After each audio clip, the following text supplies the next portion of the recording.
नमस्कार साथियों, सलाम जी चैनल पे आप सभी का पुनः बहुत बहुत स्वागत है। साथियों, आप सब कैसे हैं? मैं उम्मीद करता हूँ कि बहुत ही अच्छे होंगे, मस्त होंगे।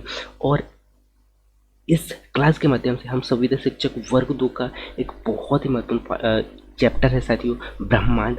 हम ब्रह्मांड को हम यहाँ पे अलग अलग पार्टों के रूप में पढ़ रहे हैं और ये हमारा सेकंड पार्ट है साथियों, क्योंकि हमें थोड़ा सा स्पीड से चलना होगा, क्योंकि आपको बताया कि संविदा शिक्षक वर्ग 2 का जो एग्ज़ाम है साथियों काफ़ी करीब पहुंच गया है।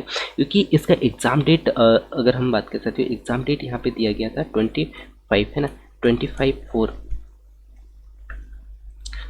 अर्थात 25 अप्रैल से एग्ज़ाम होने वाला था। लेकिन अभी तक इसका जो एडमिट कार्ड है वो अपलोड यानी कि अपलोड नहीं हुआ है। हो सकता है कि बहुत ही जल्द हो जाए, लेकिन हमें पहले से ही सतर्क होना, पहले से ही तैयार होकर रहना पड़ेगा साथियों, क्योंकि बहुत कम समय बचा है। और मैं इस बहुत ही कम समय में आप लोगों को ऐसा डाटा देने का प्रयास करूंगा साथियों, जो कि बहुत ही महत्वपूर्ण होगा। और बस आपको एक बार वीडियो देखना है, उसके बाद में इसके साथ साथ में मैं आप लोगों को नोट्स भी प्रोवाइड कर रहा हूँ, नोट्स भी आप लोगों को दे रहा हूँ। और सो आपको नोट्स में पढ़ना है। उसके बाद में हम क्या करेंगे साथियों, टेस्ट लगाएंगे। टेस्ट लगाने के बाद में आप अपने आप को देखना है, हमें अपने आप को देखना है कि आपसे कितने क्वेश्चन बन रहे हैं और कितने क्वेश्चन नहीं बन रहे हैं। उन टॉपिकों पे हम पुनः फिर से अध्ययन करने वाले हैं। सो यहाँ से इस चैनल के माध्यम से आप लोगों को बहुत ही ज़बरदस्त डाटा मिलने वाला साथियों। सो ऐसे जितने भी मेरे प्रिय साथी जो कि अभी भी तैयारी नहीं कर रहे हैं, उनके लिए भी अभी समय है साथियों। बस आपको निरंतर प्रयास करते रहना होगा और इन कम दिनों में भी आप अच्छे से अच्छा तैयारी कर सकते हैं। बस बात रही साथियों, बस आप लोगों को सही ईमानदारी से पढ़ना होगा, ठीक है। तो अब मैं लेके चलता हूँ साथियों, ब्रह्मांड का जो सेकंड जो चैप्टर है वो हम यहाँ पे कवर करने वाले हैं, ठीक है। सेकंड चैप्टर हम यहाँ पे क्या करेंगे, कवर करेंगे, ठीक है।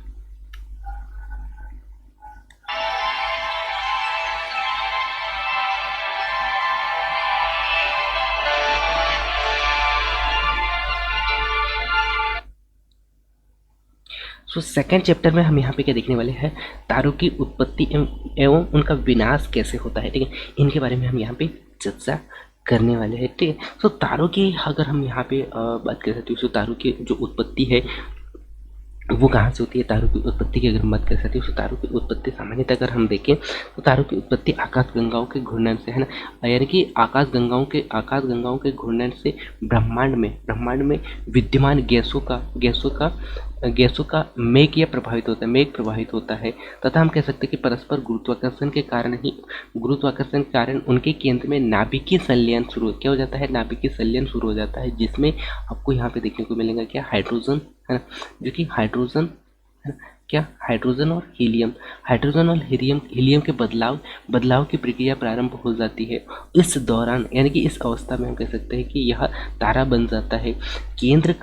केंद्र का हाइड्रोजन कैसे हो जाता है, केंद्र का जब हाइड्रोजन समाप्त होने के कारण क्या होता है, केंद्र का जो केंद्र है ना, केंद्र पे यहाँ पे जो है हाइड्रोजन समाप्त होता है ना, क्या होता है, सॉरी, हाइड्रोजन का हीलियम में बदल जाए, यानी कि यहाँ पे क्या होता है, हाइड्रोजन समाप्त होने लगता है। जब हाइड्रोजन समाप्त होगा, जिसके कारण क्या हो गया, तारे का केंद्रीय भाग कैसे हो जाता है, सिकुड़ कर कैसे हो जाता है, गर्म हो जाता है। किंतु इसकी बाह्यतम कक्षा में है ना, इसकी बाह्यतम कक्षा में क्या होता है, कुछ इलेक्ट्रॉन बाह्यतम कक्षा में हाइड्रोजन यानी कि बाह्यतम कक्षा में हाइड्रोजन और हाइड्रोजन बचा रहता है, जो कि हीलियम में क्या हो जाता है, हीलियम में बदल जाता है ना, हीलियम में बदल जाता है। यह प्रक्रिया धीरे धीरे चलती रहती है और यह धीरे धीरे कैसे हो जाता है, धीरे धीरे ठंडा होकर कैसे हो जाएगा, लाल हो जाता है, धीरे धीरे ठंडा होकर लाल हो जाता है। कैसे होगा, लाल हो जाता है, जो कि लाल रंग का दिखाई देने लगता है, ठीक है। कैसे लाल रंग का दिखाई देने लगता है, जिससे हम क्या कहते हैं, रक्त, यानी कि जिसे हम क्या कहते हैं, रक्तदानो तारा, ठीक है, रक्तदानो तारा कहते हैं, ठीक है। इसके बाद में हीलियम कार्बन में बदलता, हीलियम जो है कार्बन में, और कार्बन किस में बदलेगा, हीलियम कार्बन में, और कार्बन भारी पदार्थ जैसे कि लोहा में परिवर्तित हो जाता है। इसके फलस्वरूप क्या होगा, तारों में एक तीव्र विस्फोट होता है, जिसे हम क्या कहते हैं, सुपरनोवा विस्फोट कहते हैं, जिसे हम क्या कहते हैं, सुपरनोवा विस्फोट कहते हैं, ठीक है। ये आपको याद रखना है, जिसे हम क्या कहते हैं, सुपरनोवा विस्फोट कहते हैं, ठीक है।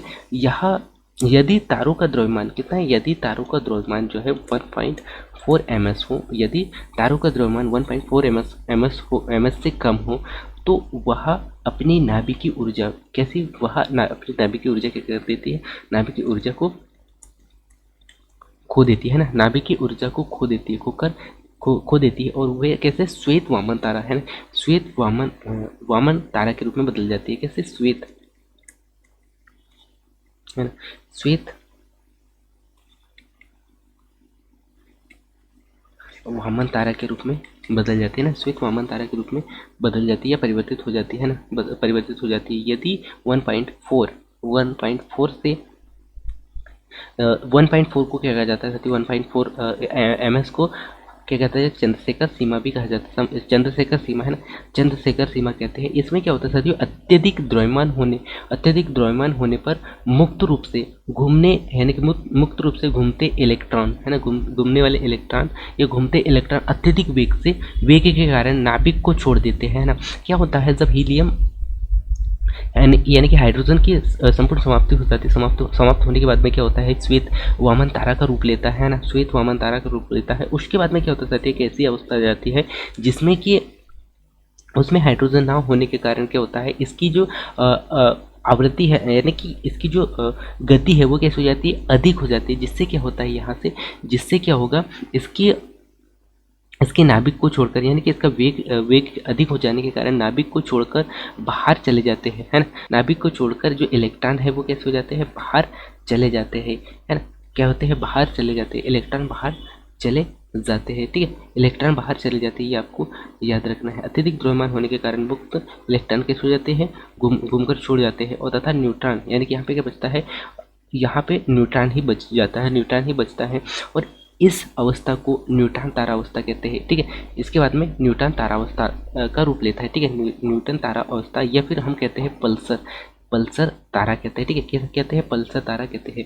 और न्यूट्रॉन तारा भी असीमित समय तक ही, न्यूट्रॉन तारा भी असीमित समय तक ही सिकुड़ता यानी कि असीमित समय तक सिकुड़ता चला जाता है, अर्थात यहाँ पे न्यूट्रॉन तारे में अत्यधिक परिणाम में द्रव्यमान अंततः एक ही बिंदु पर संकेंद्रित हो जाता है ना। कैसे एक ही बिंदु पर संकेंद्रित होगा, और ऐसे असीमित तत्व के द्रव्यमान युक्त पिंडों को कृष्ण छिद्र या फिर ब्लैक होल कहते हैं। और इस ब्लैक होल से किसी भी द्रव्य यहाँ तक कि प्रकाश का पलायन भी नहीं होता है। इसीलिए ब्लैक होल को देखा जा सकता है। ब्लैक होल की संकल्पना को प्रतिपादित करने का श्रेय जॉन व्हीलर को दिया जाता है। किसके दिया जाता है साथियों, जॉन व्हीलर है ना, कौन है, जॉन व्हीलर, ये आपको याद रखना है, ठीक है। एक पॉइंट को आपको नोट करते हुए चलना होगा साथियों, क्योंकि हम यहाँ पे जो है काफ़ी महत्वपूर्ण पॉइंटों पे हम यहाँ पे चर्चा कर रहे हैं, ठीक है। तो न्यूट्रॉन तारा भी असीमित समय के लिए कैसे हो जाता है, सिकुड़ता चला जाता है, ठीक है। और न्यूट्रॉन तारे में अत्यधिक परिणाम स्वरूप क्या हो गया साथियों, यहाँ पे द्रव्यमान अंततः क्या हो जाता है, द्रव्यमान अंततः अंतिम बिंदु तक संकेंद्रित हो जाता है। ऐसे असीमित घनत्व के द्रव्यमान युक्त पिंडों को कृष्ण छिद्र कहा जाता है। कृष्ण छिद्र या फिर हम कह सकते हैं ब्लैक होल कहते हैं। और इस ब्लैक होल से किसी भी द्रव्य यहाँ तक कि प्रकाश का जो पलायन वेग होता है, पलायन भी नहीं हो पाता, यहाँ प्रकाश का पलायन भी नहीं हो पाता, इसीलिए ब्लैक होल को देखा जा सकता है। और ब्लैक होल की कल्पना को प्रभावित करने का जो श्रेय है वो किसके द्वारा दिया गया है, जॉन व्हीलर के द्वारा दिया गया है, ठीक है। जॉन व्हीलर हम मान सकते हैं, ठीक है, जॉन व्हीलर के द्वारा दिया गया है, ठीक है, जॉन व्हीलर के द्वारा दिया गया है, ये आपको याद रखना है, ठीक है। और इसके बाद में रॉक ब्लैक होल, दो या दो से अधिक ब्लैक होलों का क्या होता है, समूह होता है, ठीक है, ये भी आपको याद रखना है। राग ब्लैक होल जो है, दो या दो से अधिक ब्लैक होल तारों का क्या होता है, समूह होता है, ब्लैक होलों का समूह होता है। क्लेसर एक चमकीला खगोलीय पिंड होता है जो कि अत्यधिक मात्रा में ऊर्जा उत्सर्जित करता है तथा नासा के द्वारा अब तक पहचाने गए सबसे पुराने तारों की खोज की गई है, जिसे केपलर 44 कहा जाता है, जिसे क्या कहा गया, केपलर 44 कहा गया। और नासा ने विश्व का पहला न्यूट्रॉन मिशन है ना, नासा ने विश्व का पहला न्यूट्रॉन मिशन जो कि NICR है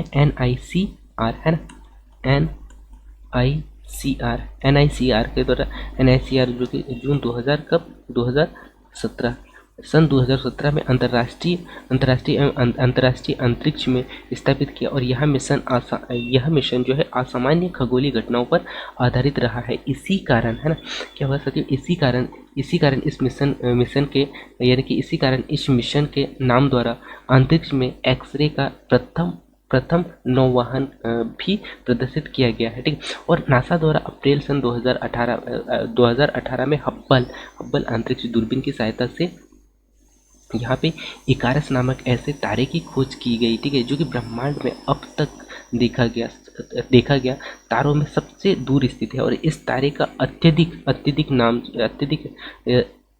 नाम जो है MACS OJJ है। ठीक है, और इस अति विशाल नीले रंग के तारों का जो ब्लू सुपर जायंट, इसे ब्लू क्या कहा जाता है, इसे ब्लू सुपर जायंट भी कहा जाता है, ब्लू सुपर जायंट भी कहा जाता है। ठीक है, तो यहाँ पे हमने मुख्यतः कुछ पॉइंटों को देखे साथियों।